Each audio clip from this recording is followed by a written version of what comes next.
6 surviving students of April's Sewol-ho ferry disaster were in court on Monday, providing testimony in the trial against the ferry's crew. The students said many more would have survived that fateful morning if the crew and the Coast Guard had taken appropriate measures. Our Yoo Li-an reports. A ferry with about 300 passengers, most of them students, is sinking fast. But instead of staging full-out rescue efforts, their crew members are nowhere to be seen, and the Coast Guard is watching from afar. This was the testimony given by 6 survivors of April's Sewol-ho ferry disaster, who are students of Danwon High School. Speaking in a court hearing Monday afternoon, the 6 gave a chronological account of the event from the time of the accident. One said that about 30 students were lined up for the emergency exit, but when the rescue team didn't arrive, each student began jumping into the water.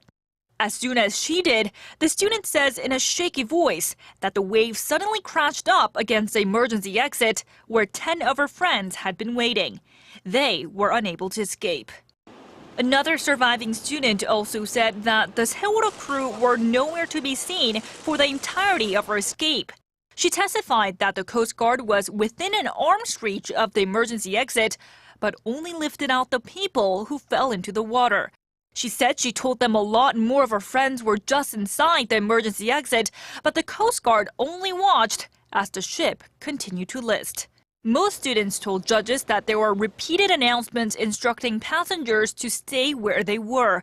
If they had received instructions to escape, the 6 students said many more could have survived. The students ended their testimonies by asking the panel of judges to punish the crewmen to the strictest letter of the law. Sewol-ho ferry captain Lee Jun-seok and 3 of his fellow crew are currently on trial for charges of homicide by willful negligence. None were present at Monday's court hearing. Yoo Li-an, Arirang News.